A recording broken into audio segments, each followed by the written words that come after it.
Quelle est la différence pour vous entre le terme concentration et méditation?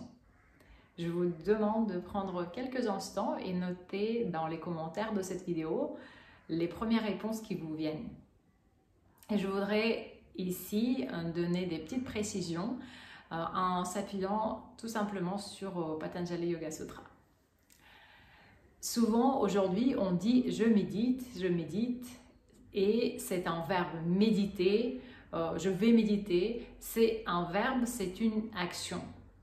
Ce qui n'est pas tout à fait correct si on regarde le concept tel qu'il est exposé par Patanjali et puis en général par les enseignements traditionnels du yoga.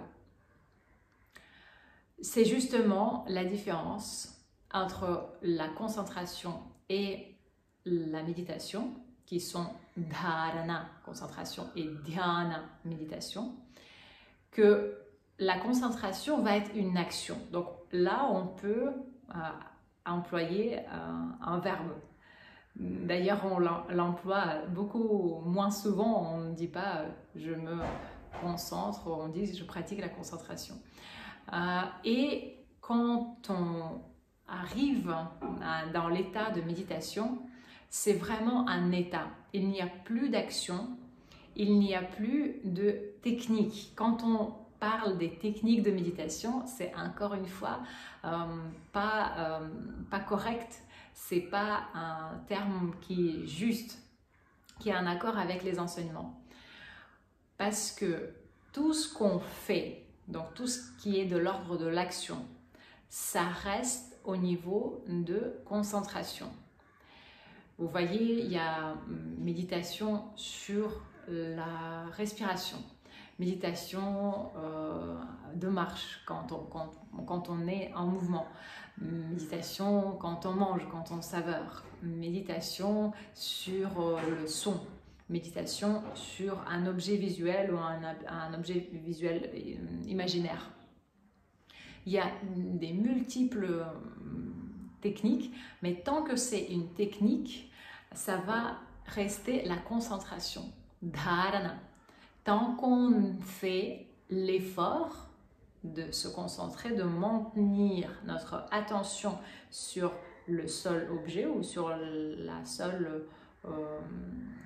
pensée, ça va être la concentration.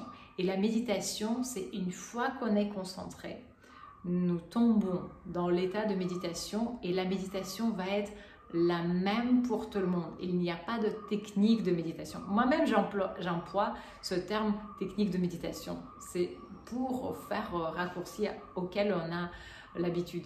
Mais la méditation, c'est quelque chose de commun, comme l'eau de l'océan. Vous voyez, la plage, elle peut être différente.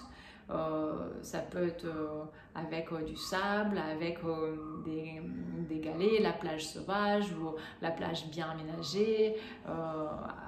Mais l'eau, quand on entre dans l'eau, on aura tous le même sentiment d'être enveloppé par cette substance qui paraît infinie. Mais ne confondons pas donc ces deux phases.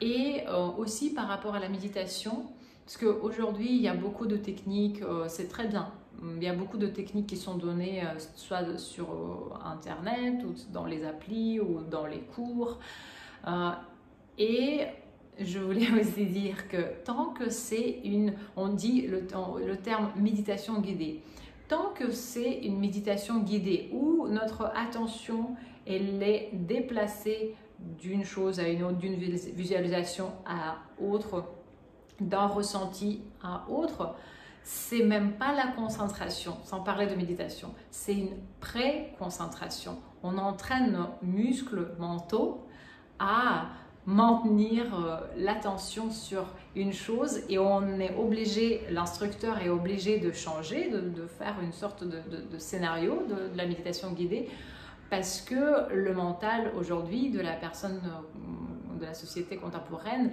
n'est pas habitué. Au contraire, le mental il est de plus en plus habitué avec les réseaux sociaux de sauter d'un objet à l'autre le plus rapidement possible.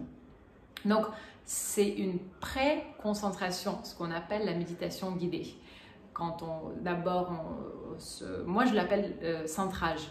D'abord, on va se concentrer sur notre conscience du corps, sur le côté physique de notre être, après sur la respiration, sur le côté énergétique. Après, on va observer nos pensées. Après, il y a 10 000 variantes d'avoir des méditations guidées, mais c'est un exercice de préparation à la concentration, qui elle-même, la concentration, est un exercice, une étape de préparation à la méditation. Donc, quand il s'agit de la concentration, il n'y a qu'un objet. On saute pas, enfin même si c'est quelque chose de très profond, on peut avoir des expériences vraiment intéressantes quand on déplace l'attention sur les chakras ou sur différentes visualisations ou en utilisant le son. Mais concentration, c'est un. Si vous faites mantra yoga, c'est un mantra avec le japamala ou sans. Si c'est une visualisation, c'est un objet et c'est pas toute une histoire où à tout moment le mental il peut prendre une piste et s'échapper. Donc concentration c'est toujours un. Et moi, pour arriver à ce 1, il faut se préparer, il faut muscler notre mental, de développer cette capacité de maintenir l'attention longtemps sur un objet. Aussi, ne vous jugez pas si vous essayez, ok, j'ai décidé, je fais la concentration sur par exemple le Om. Vous allez arriver à vous concentrer quelques instants et après les pensées vont venir. Et ça n'est pas un moment ou une raison où on va se dire ok, ma méditation, ma concentration est gâchée, je dois revenir demain ou je dois reprendre ce soir et ce soir vous serez occupé par quelque chose d'autre. En fait, c'est un processus permanent de bataille paisible contre le mental. C'est même pas la bataille, c'est vraiment plus paisible, que le mot plus important que la bataille, c'est d'être dans la conscience, mais une sorte d'ignorance de toutes les pensées qui nous sollicitent. C'est-à-dire que, voilà, il y a mon om, il y a quelque chose qui vient soit par l'interaction de l'extérieur, soit ça surgit de ma mémoire. La première chose, c'est de le saisir, de prendre conscience, ok, je suis en train d'affronter cette pensée, de ne pas être dans la pensée, mais de dire, ok, j'affronte cette pensée, et ensuite de se dire tout de suite, le plus rapidement possible, je choisis de l'ignorer, de la laisser défiler devant moi comme un nuage. Ça, c'est ce qu'on dit le plus souvent comme exemple. Donc, c'est un travail très, très, très laborieux. Il ne faut pas se dire, méditation,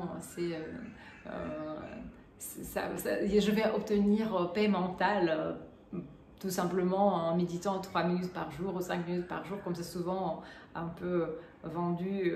Soyez prêts à mener la bataille, bataille contre notre intention de sauter dans le mental, dans le pensée. Donc, c'est éprouvant.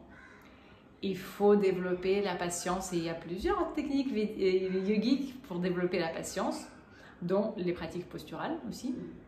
Donc, c'est quelque chose de laborieux, soyez conscients de ça, mais les fruits sont vraiment sucrés. Si vous avez déjà eu les expériences de vraie méditation, quand on est immergé dans quelque chose d'immense et le mental s'arrête, il n'y a plus rien qui nous dérange, même pas les bruits des noix de coco qui sont en train d'être cassées à côté ou les travaux qui sont dans la chambre à côté.